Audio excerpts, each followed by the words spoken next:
back with Girl Talk and the Boys, and we have a special guest with us tonight. So it's two girls against the boys, and we have a wonderful conversation. We want to talk about dating in 2024 and beyond, where there seems to be a shortage on perhaps the side of the women. Katrina will add more about what that means, what it looks like, if it's really a thing.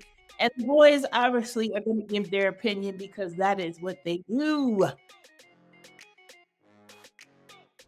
So, without further ado, let's kick it off with Miss Katrina is going to introduce a little bit about yourself and some of the projects you have going on, and then we'll go to our boys.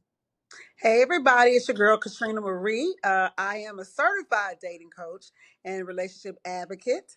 I've been certified for a year and a half now, and I have created a dating circle called Date Great, teaching women and men how to date. Also have a new platform, actually a magazine called Love and Lifestyle that will jump on your platform in March, but we will be having a release for February. So that is my background. I've done this thing for a while. I've done my research. I've been involved in a couple of relationships or two, and I think I can bring something to the conversation. We like it. That's why you're here. Welcome back, Katrina. Welcome back. Welcome back. It's Katrina Mania, folks, tonight. But don't forget about your boy Kaizu coming all the way from Brooklyn representing. All right, man. Look, it's your boy Lee representing Bull City once again. And I'm back, giving my opinion on a lot of stuff here. So Bull City's in the building. All right. All right. So we're gonna kick it off with I'm gonna read from my book and then we're gonna talk about the conversation on what you guys think about the pool and dating. So this the excerpt is from the Ragdoll Diaries, which you can find on Barnes and Noble, as well as Amazon. As you already know, you follow me at Melissa Rice Stories. Go click on the link and purchase. But this is from chapter 1. Chapter 1 is called "It's the Bulge." I'll leave that up to interpretation, and you can go buy the book. The one thing I don't seem to have perfected is finding a man, which is what we talking about tonight, right? Well, a good man, at least. Anyone can get blank by swiping right, but finding the real one you can spend the rest of your life with seems non existent. Ain't no more getting and staying married with your one true love. Dudes out here with whole, entire, systematic, rotational women they're bouncing on and off the team. Using side chicks to hold their marriages together is prevalent, and STDs are at an all time high. Now, there are those rare instances when people find true love, and every one of their single friends sits around the ghetto campfire wondering how that happened. I don't know, man. Sometimes my self esteem gets the best of me, and I believe it's my fault because I ain't a 10. Shit, I might be in the negative. Then I remind myself that I don't even understand that stupid false system that the graded brothers created anyway. Not all men think like this, of course, but it's enough of them to give a sister pause. Sometimes I want to blame my parents for this bullshit. But according to the relationship guru, it is not our parents, is it? It's not your parents. This has nothing to do with your parents. And what we got to understand is no longer are we dating or in a dating world like our parents. Financially, emotionally, none of that. We're no longer in that situation. We have evolved, we've changed, and oftentimes we've been hurt. And when we've been hurt, we haven't done the work to heal. So when you get back out in that dating pool hurt, you're taking your hurt and you're bleeding all over the next person instead of healing and getting yourself together in order to have a conversation one and show some accountability. I can't speak on the other hand. So most of the times when things are going wrong with our dating, oftentimes 85% of the time, just to be fair, it is us. So Katrina, you just said a mouthful. Guys, what is your take on that? You know me, it's all about choices and consequences, baby. That's what it boils down to at the end of the day. We get the first of all, we get to choose how we show up. And so what I mean by that, once you learn better and you know better, you're supposed to do what? Do better. All right. And then part of that is being self-aware. So knowing your situation first. And then for the other person, hey, if like Special K said, if you got two people coming in and you know in a relationship both at 50%, this shit ain't additive. You don't add my 50 to your 50 and we get 100. Nah, you gotta, everybody needs to bring 100. Yeah. Now, when everybody falls short, but again, it's choice and consequences. So if you're in a bad relationship and you know when you are, we all know when we're in a bad relationship or a relationship that's just not working for us. And if it's not working for you, that means that's a non-negotiable and you got to throw up the deuces and step away. And the person that you get up and look at every morning when you brush your teeth, and I hope we all brushing our teeth every morning, that's the one you need to pick first every time. The element of Katrina said it's not the parents, you know, a piece of that is you, it is society, but a piece of what I read talks about the pool of women versus men. Now the men are at an advantage, um, I think, in society right now, because they have a larger pool to choose from. Do you agree, Lee? Not necessarily. What makes you think that? Just give me specifics on what makes you. Before I answer that question, what makes you think that? So, you know, even when I talk to the younger generation, that generation talks about their pool is smaller. So those men that you would date are already taken or they're married. And then you have a pool of men who want to play around. They just want sex, is what the younger generation is saying. If you don't have a mindset where you just want to have sex and have fun, or you have a pool of individuals that just aren't up to snuff. They want to be taken care of. They don't want to spend any money. They don't want to go out on dates, etc. Based off that, you got to look at it from this point of view as well. When you're young, what do you have?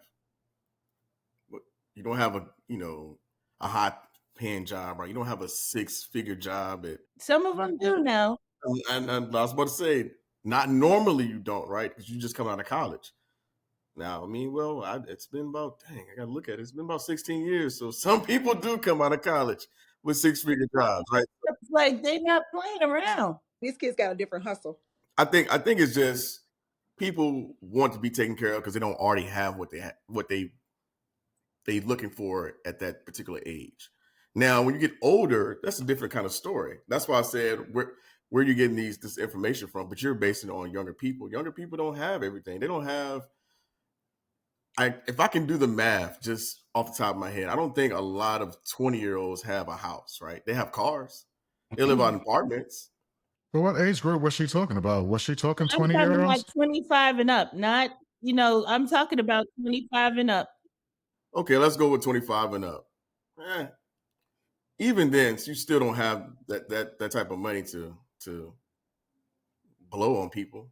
I think I showed you guys a video. Maybe I didn't show you. There's another video I saw where a lady said, if you don't have $50,000, no, excuse me, yeah, $50,000. If you have a job that's you're making $50,000, you shouldn't be basically going out and doing dates. You should work on your hustle instead of going out and dating. And I thought about it for a second. I was like, $50,000, taking out taxes. I was like, that's not really a lot of money. But if you can make it work, you can, right? But people making it work too. All day. I don't think you know. can relate because you have a pool that you could choose from. That's my opinion. I'm at a perfect age where I can go up or down. I can date younger and I can date older. Exactly. And there's a pool of women that are single that you could choose from. And the pool got a little bit of pee in it, so Even the women are pissing. Even the women are pissing. No, serious. Okay. Well, so Katrina. It's true. The more I get involved with matching people, the more I understand. Honestly, I've been able to side on oftentimes with the men, because I was actually giving my opinion out of my pool of women, the women that I knew, the circle that I ran around. And so it was easy for me to say, there are great women out here. We are excited to have you and want to treat you right or whatever, because that was my circle of women. And those were the type of women that I knew. But as I started to, when I became a dating coach and I started to talk to more women, I realized that y'all pissy. Like, it's women out here are very entitled, and have no accountability, and feel like that just because they show up as a woman, that is enough for them to enter a relationship. And men are getting exhausted with that. But on the other hand, as far as for men, you're choosing that type of woman the same way we're choosing that type of man. So we just have to be more accountable in the way that we choose people, and have patience and understand before we go outside what we're looking for. So when we get out there and it doesn't resemble or have the characteristics of what we're looking for, leave it alone. We waste too much time in the wrong spot. Yep, for sure. And that's it goes right back to what I said earlier in my opening comments: choice and consequence. Yeah. Yeah, we get to choose now. And I will agree with the point of the circles you play in. Every pool don't have to be pissy. You know what I'm saying? Because if there's a certain type of person getting in that pool, they're not gonna pee in the pool. Right. Because they didn't pay good money to be at this resort. And this good resort, I'm just making a reference, making a soliloquy or whatever. So, but I mean, yeah. So depending on the circles you run in. So, for instance, my boys, me, Lee, Mike, Doc, Derek. These everybody out here grinding, man. When we get together, what we talk about: investing, real estate, patents. We don't ever, how many chicks you smash? We don't ever talk like that. No, that's not your conversation, but I would ask the question, going back to the pool. Are you dating women your age? Are you dating women younger? Are you dating women older than you? What pool of women are you dating? Because the women that are older are saying there isn't a plethora of them because the men their age are going younger. Well, I don't discriminate. Now there is a limit, and there. So here's what I've learned about the age thing. I used to say age ain't nothing but a number, but I don't think I agree with that anymore. Mm-hmm. There's an experience gap that exists there. I've dated women in their 30s, and I've dated women in 40s and 50s, and the experience gap is clear in most cases. The way they think, the way they react to certain things. And so for me, I don't think that's going to work, because that experience gap there is different. And then let's go back to the pool. Even in the younger pool, I'm not, I don't swim in those type of pools where, chicks want to twerk on, Instaho and twerk online. I'm not looking for those type of women. Mm-hmm. I don't, and I don't even hang out in places where I'm going to bump into those. And I rarely hang out anyway. I'm always on my damn patio chilling. Right. Because that's Nirvana. That's for Nirvana. I talk to you all the time. Well, it's where I'm at, on the patio. Right. The Chickadee Lounge, baby. VIP section. Katrina, had you heard that? The different pools of women and what they're saying? Women that are in my pool age, okay, are in my pool age are really we do feel like that the men that are in our age group are not dating us, which is one of the reasons why we're dating younger. We have decided to date younger, and I am one of those women who will date younger, because the men in my age group are not dating us because of oftentimes it's either they've done us, they've been with us, or they grew up with us, or they married us already. You know what I'm saying? They've had that experience, and now they're looking for something different. And then two, women my age, in my bracket of work and the things that I do, there's also another accountability that we hold you to that's not necessarily financially either. And so everybody doesn't want to, like men in my age group, they're not necessarily looking to settle down anymore. A lot of my friends are. We do want to be married. Most of the men in my age group, look, been there, done that. That's not what we're looking for anymore. We just kind of want our peace, or we just want our quiet, or we just want to do what we want to do. So therefore, it causes us to have to date 35, 40. Damn. You know what I'm saying? And I will. At Okay. 35, but I will. Okay, Special K. Yeah, because I'm not going to be lonely because you don't want to be with me. When there's a man who's willing to step up, learn me, give me the things that I need as a woman and as a person and as a companion. And it doesn't matter that age, as long as they've hit those marks in their own life, because that's another thing. That man has to have hit marks in their own life where they're ready to actually settle into a relationship. Yeah, I agree with that. I used to think the older person, the older people, I thought they were always mature enough to date this, that, and the third. But from my experience dating older women, and it might be just the women I dated in the past, man, they had some growing up to do. I felt more mature, and yeah, they were some of the most manipulative people I've ever dealt with. What age were you talking about when you say older? Between 40 and 50. And I'm 38. That's interesting. That is interesting. Well, how many has it been? I mean, it ain't like you dated 200 women, 40 to 50. No, it hasn't. Yeah, so it's probably a small sample set in the grand scheme of women that you've dated.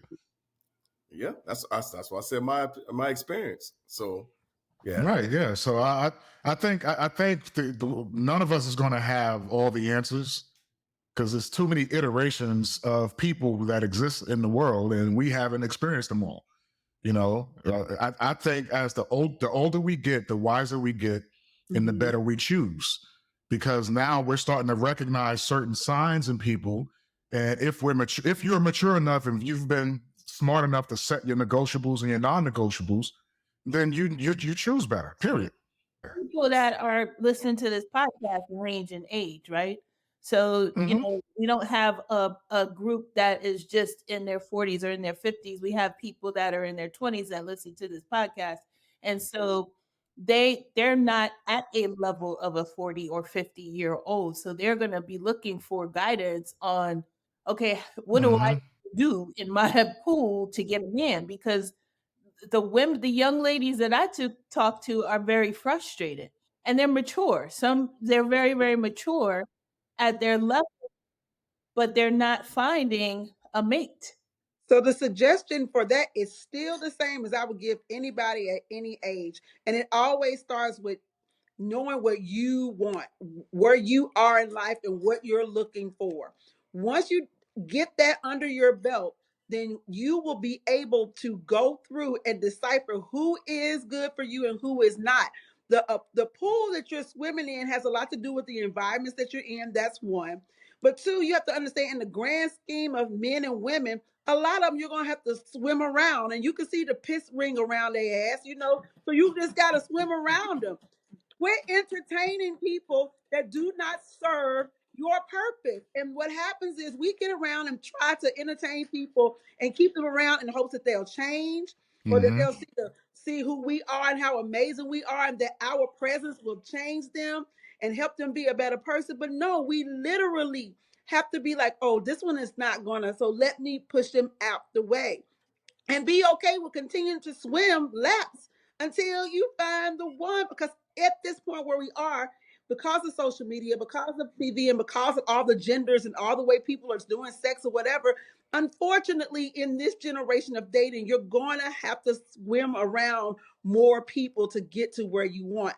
But the mindset is, the success rate is for you to know what that is, what you want, so that you won't spend time too long in the wrong place. I'm going to piggyback on that. I don't think you have to necessarily keep swimming around the same pool. I consider, like, when I say the pool, in my sense, I'm thinking about where you're getting these people from, right? So I'm thinking about it like, get the hell out the pool and go to another pool. Right. Choose whoever, like, you're meeting chicks or you're meeting people at the bar. Get the hell out. Stop going to the bar. Stop meeting people at the bar. Go somewhere else. Do something different. Challenge yourself. And then you might meet that person. Expand where you meet people. Right. Think about what you're looking for. Find out where those people would be. Yeah. Expand where you go. You know, go to some museums, go to some, you know, art exhibits, go to some of the things that's the political things, whatever that is, the type of person you're looking for. Put yourself in that place so that you can meet the type of people that you're trying to meet. It is. I want to quote here, Katrina. You said too many delusional, entitled, damaged people who don't think anything is wrong with how they act. No sense of accountability and way too much audacity. Relationships have become transactional instead of reciprocal. Nah, I agree, man. That was well said. No, honestly, people are exhausted, and I'm gonna tell you why I get business and why people are coming to me, because they're exhausted with meeting people on their own. The great thing about me and being able to be a dating coach and match you is that I can sit with you, talk about what you're looking for, and match you with the person that you're looking for. It's so much, and that's why the match business is so big. Um, Especially in other cultures and communities, we always think about the money that we have to pay somebody in order to match us. But we got to understand it's the same type of investment that you're putting into your house, car, business, and anything else that's important to your life. If it's important for you to have a partnership or a partner to help you, you know, to do life with and do those things that you want to do with, why would you not invest in somebody helping you find that partner instead of just wasting time? Because time you cannot get back. But if you can speak with somebody and they can connect you with the type of people you're looking for, how much easier would that be? We as a black community really don't engage in that service as much as we should, because we're still in the fantasy la la world of I'm going to find them if I just keep trucking. And you will. It's going to take you longer, and you're going to do it. You may have to go through more heartbreaks that are unnecessary. What we as a black community is choosing to do now is stop dating and use our peace as an excuse. Sister I don't want spitting to the hear night. Nah, but you know, I'm sitting here thinking because I'm a dude of convenience. I love Instacart. that. Mhm. You know, I leverage the hell out of Instacart. You know, I got a nice luxury vehicle in my garage, but I'll get in the Uber and Lyft in a minute. You know Yeah. what I mean? Because I appreciate convenience. So I think about what she just said, that we hire CPAs to do our taxes, right? We'll go get a therapist for our mental health. We'll Right. get a personal trainer for our physical health. We have a primary care for our health care. Why not have somebody who can coach you on how to choose and pick and navigate the relationship world? Especially if that's something that you want. And 9 times out of 10, we want a partnership with somebody. Our life is done so much better when we have somebody in our lives. We just have conditioned ourselves to believe that it just ain't worth the fight. Mm. And Well, convenience, unfortunately, has played a part in the reason why we don't get outside. Because just like you said, we got Instacart, we got Uber, we got all the things that make us not have to encounter other people, which is also numbing us from encountering with other people. We hey, don't know how anymore. We don't know the art of conversation. We don't know the art of flirting. We don't know the art of being in somebody else's space. We lose that art because we everything that's so convenient for us not have to go outside and entertain anybody. So when we go outside, we stuck. We don't know how to approach a woman. Women don't know how to flirt because they think they're not supposed to, and put yourself in that space. We lose that art of what we used to have when we had that 90s love. You know what I'm saying? That stuff that we used to be excited to hear somebody's voice. Couldn't wait to, if they said their name, we were blushing. We were just excited about being able to be in people's space. And we no longer have that excitement about love and relationships anymore. I think the pandemic had a play in that. I think, being stuffed in a house for 2 years, people have become really, really introverted and don't want to go to the places that you talked about, and still on kind of edge on am I going to get sick, or talking to people and stuff like that. So we haven't completely come out of the recklessness of the pandemic. well, with online dating, you don't have to leave the house. Look, people are meeting people on LinkedIn, Facebook, Yes. Instagram. I mean, any online platform is a dating platform now. And what I like about being able to meet people on your LinkedIn and your Instagram, especially LinkedIn and Facebook, is because you on those platforms, normally you are being your authentic self. Most of the times, not everybody. So somebody that's watching you is actually seeing you and they're approaching you from what they've seen about you. They don't immediately approach you, but they've usually actually saw you, paid attention to your space, to how you are, and then they've approached you in your DM. So I don't think that that's a bad place to meet somebody in your DM and on your LinkedIn, because they're kind of paying attention to the traits of that makes you who you are Because it goes down where? in the DM. And there's many people that I know that have gotten married successfully out of their DM. Lee, you brought up a video that you saw where the dude was saying it's too expensive to take out black women. Do you want to elaborate? Only reason I shared that video is because of a previous conversation that we had on this on this podcast. And I thought it was very interesting that people in Atlanta thought that way. Um, from my experience, visiting Atlanta, there's a plethora of women everywhere. So I didn't think that necessarily that what he was saying is absolutely true, because you have so many different variations of, you have the women who are actually doing something in life, and then you have the ones who are just twerking in the club all the time. So like Katrina said, it's all about who you choose, right? So if he's choosing these people, go get out the pool, go to the next pool. You right now you're swimming in some pissy shit. That you can't afford to swim in, obviously. Like, you can't afford to swim there. Then you just jumped into some sludge, baby. But you know what? Some people running around here in these sludge relationships, picking from these sludge Toxic. pools. And that's why they have it. And toxic. Toxicity, baby. The one thing about dating in Atlanta, though, y'all, the dating in Atlanta is a different experience, just from living here and then experiencing the type of people that's here. Every reality show that you see almost is based out of Atlanta. There's so much fantasy, make believe, pretend, that women are comparing themselves to these women that they're putting on TV in these reality shows, and they're out here acting like that, when in reality that's not the actual way that the good women are acting. But what's happening is people are emulating, pretending, because Atlanta is a fantasy place. It's a place like no other. You rub shoulders, you're with in the club everywhere with the same people that you see on TV, and it's no big deal. You know what I'm saying? So people are out here pretending to be entrepreneurs who are not, pretending to have money that don't. And so everybody feels like they have to act that way. So these women that these men are meeting get out there asking for their handouts, because they're not putting that type of money in their own hands. And again, at the end of the day, dating in Atlanta is really just about the same thing I said about anything else: knowing what you're looking for, choosing not to entertain. And I tell men all the time, stop going on these $200 first dates. What the hell are you doing that for? Atlanta has had levels to it. I moved to Atlanta in the 90s.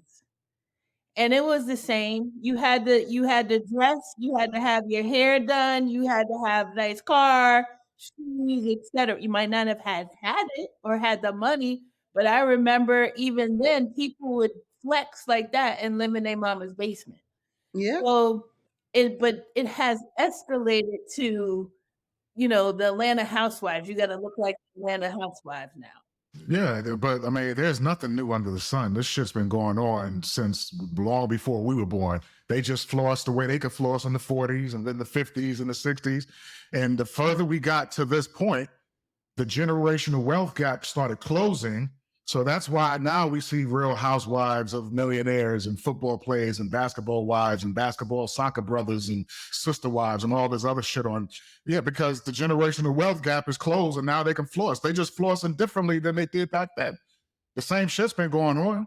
Well, they flossing, like Katrina said, in some instances is fake. Oh, for sure. Then they had fakes back then too. They had fakes in the 40s and they got fakes in 2024. But what happens is they come from the men here that are born and raised here don't fall in that category of getting played. But people who come into the city who don't know, like that guy was like he had been here, and women from Atlanta, which lets me know he's not from Atlanta. He probably hasn't been here a long time. And just like anybody else, those women can spot somebody who's new. You know, they can spot somebody who's green. They can spot somebody who wants their time and is willing to pay for it. They can spot you out, sir. So guess what? When they do, they will. It's up to you to set the standard of how long or who you're going to allow to do you the way you don't want to be treated. Like, don't blame the woman, blame the game. And we gotta understand that this shit goes both ways. You know, you hear women talking about you can't find a good man. But I mean, that's just look, don't get it twisted. When you look at, I'll give you an example, a statistic. I did some research on this. The percentage of men who cheat versus the percentage of women. And I'm going into the way you hear women talk about it. I'm thinking we cheat 85, 87% of the time, and they cheat 3%. Nope. The gap was very narrow. No, it wasn't. Men did cheat more, but it wasn't double digits. It was single digits. It was like men were like 16% and women were, 9%. And the gap might have been even closer than that. So don't be fooled out here. As human beings, we are all tempted and drawn away of our own lust and enticed. And then at that moment, you have a choice to make. Life is full of crossroads, people. We always have a crossroad moments. And so when you're tempted and enticed, now you get to choose. All right, am I going to go for this? Or am I going to keep it moving and wait for the next best thing? Consequences to your choices. Same consequence, different prize. Yep. Everything has a course. Everything. Everything has a course. Okay, final word. Start with Lee. We'll end with you, Katrina, because I want you to tell people where they can find you and any other thing that you want to showcase before we end. But Lee, what's the final words for the people? Once again, I'm just gonna keep saying it until it becomes a meme or something. Get out the pool. if you please, no, seriously. Like you have to basically, expand your horizons. You can't just stay stuck in one environment. If you're staying in one environment, then you're gonna probably continue to do the same thing that those people that you grew up around are doing, or that you're seeing, or your friends do, or whatever. Just move. Just do something different than you've ever done, and then maybe you might find that particular person. It's okay to try something new. What's your final word? Choice and consequence. Day one in the military, I served 10 years in the Navy. And when we pulled up to, Club Diego, AKA, Recruit Training Center, San Diego, the first thing they said to us when we pulled up on that bus, they said, life is about choices and consequences. They said, you're going to learn that for every choice, there's a consequence, and you will learn to accept those consequences. And Katrina, final word, and where can people find you? If you're out here dating and you're still out here saying that it's them, it's them, it's them, it's them, it's probably you. I'm looking around for my samurai sword because that shit is cutting tonight. You can find me, Katrina Marie, on my Facebook, Katrina T'Marie. You can find me as Katrina T'Marie on my Instagram. I am on TikTok, but I'm not for real. But my new project, what I'm really excited about, is my new magazine called Love and Lifestyle.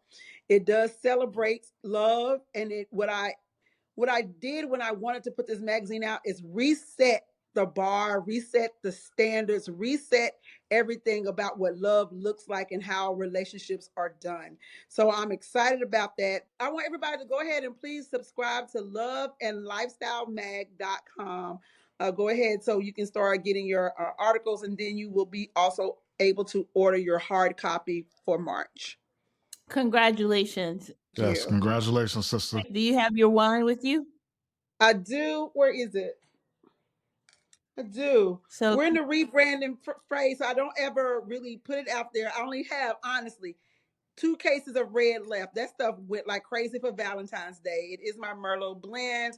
It's Tasty Wines. The only way you can get it right now is if you DM me. That's just honest. It will be back available, all 3 brands, in May for my birthday, where there'll be a complete relaunch, and it is amazing. I'm also coming with a bourbon, so y'all get ready. All right. KM been doing it. You doing more in 2024, huh? Yeah, doing more in 2024. All right, people. This has been amazing. I really appreciate each and every one of you. Katrina, thank you for joining us. Last minute, you always say yes when I ask, so I really, really appreciate it. Wish I was in Atlanta to go on the black carpet. I don't even know what that means, but I would come. Yeah, I was thinking the same thing. What is black carpet? Instead of red, it's black. Everything I do is black. Sue me for loving everything. How you say it? What do you say? I don't know how you say it, but I'm gonna go with you. I don't know. Congratulations again, Lee and Kazu. Thank you very much for taking out your time out of your busy, busy schedule. And thank you to our listeners for listening. Make sure that you subscribe to us on YouTube and subscribe and like on our channels on every streaming channel. Subscribe and like to us and share with a friend. And as always, I see you because I am you.